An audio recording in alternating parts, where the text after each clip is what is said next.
Hello friends, welcome to my channel.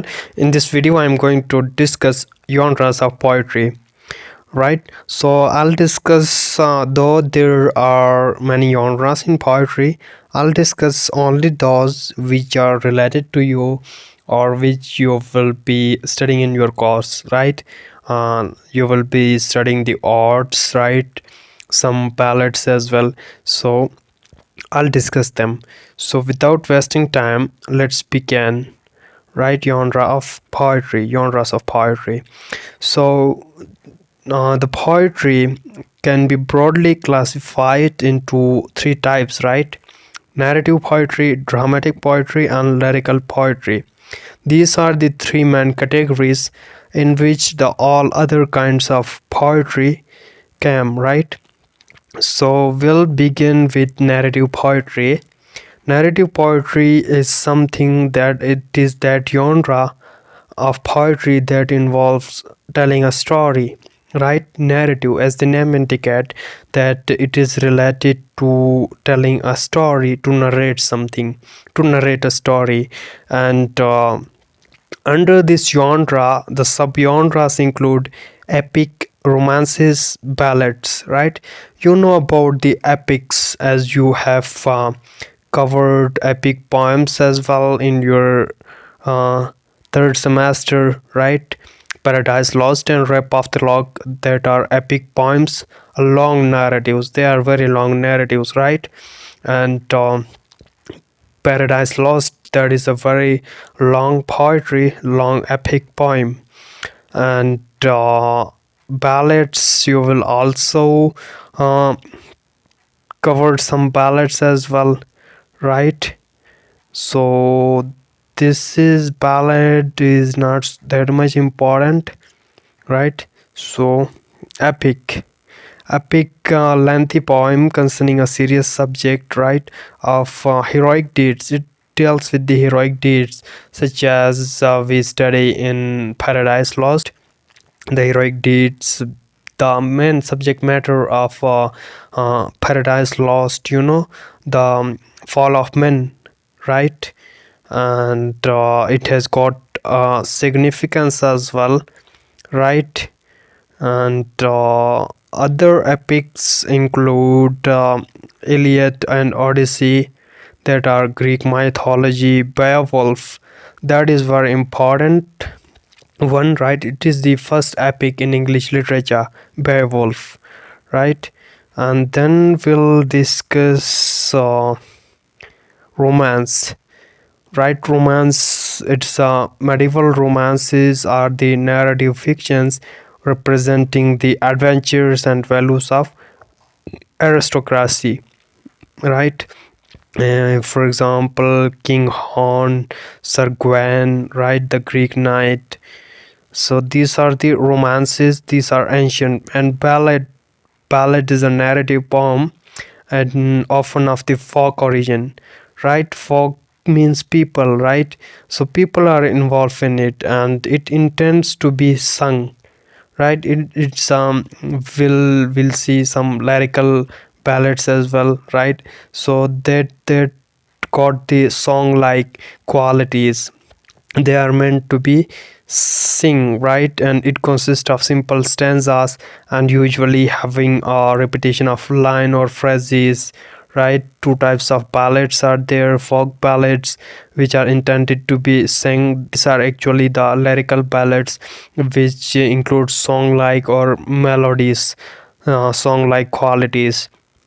And so these narrate the folk tales, folklores, right? Supernatural things, and some family histories. Second kind is family histories, which uses simple language and concise dialogues to narrate stories. And so brief stanzas are there with rhyming scheme of A B C D A B A B A A B B, right? And then these are the examples which are not our concern, right? We'll discuss odd as well, because you will be studying about odds in your syllabus, right? This is the poem Rhyme of the Ancient Mariner by S.T. Coleridge. Dramatic poetry. Second major kind of poetry is that of dramatic poetry, right? So as the name indicates, it deals with the dramatics, right? It's the genre of poetry having a strong story component, but primary emphasis on its character, right?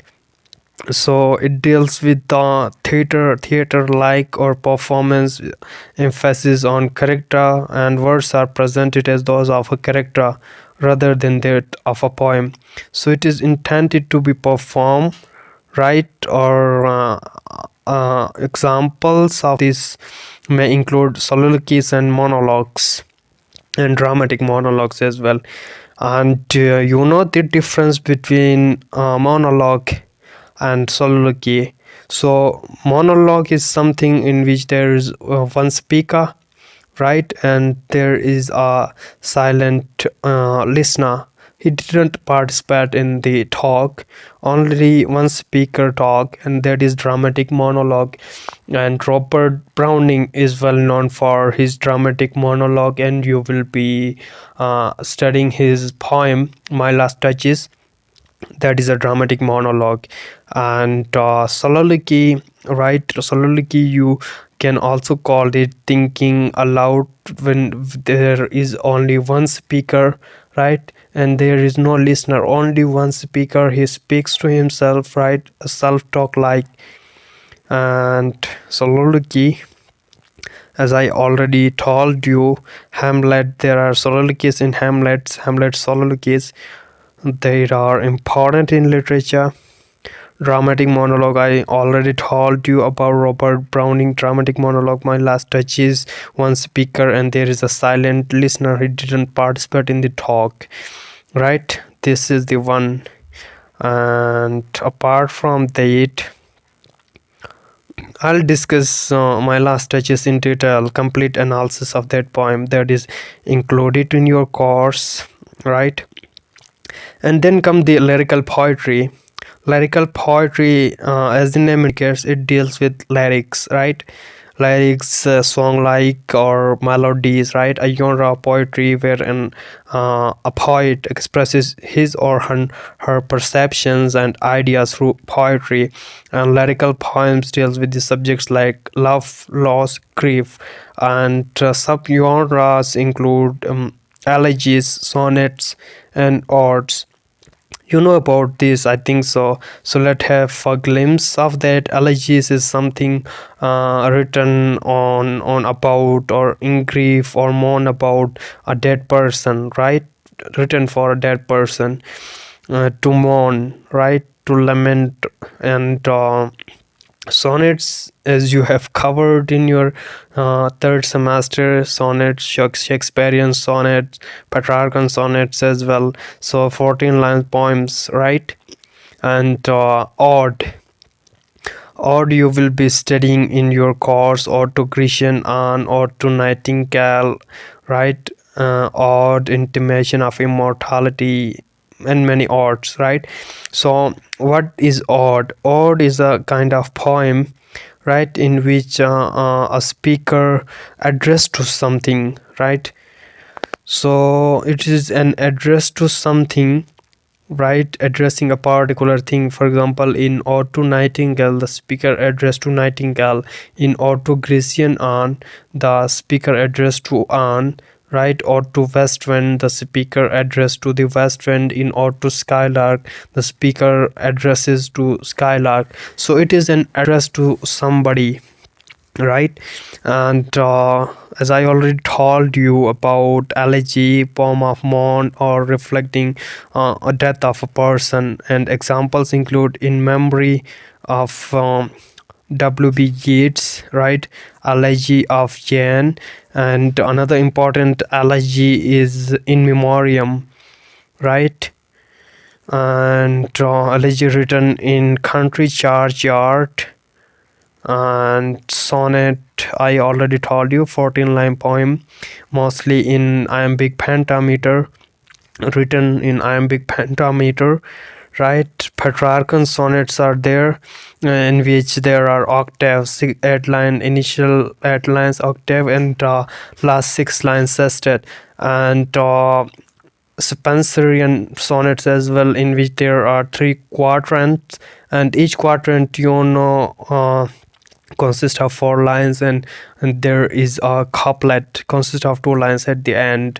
And Shakespearean sonnet or English sonnets, Petrarchan sonnets are also known as Italian sonnets, and Shakespearean sonnets are also known as English sonnets, right? So you will, I think you covered Shakespearean sonnet and John Donne sonnets as well, the holy sonnets of John Donne, in your third semester. And Shakespearean sonnet that are very important, right? English sonnet, 3 quadrants are there, and a couplet. And Shakespearean sonnet, there are 154 sonnet at all, right? And that are very famous, very renowned in English literature.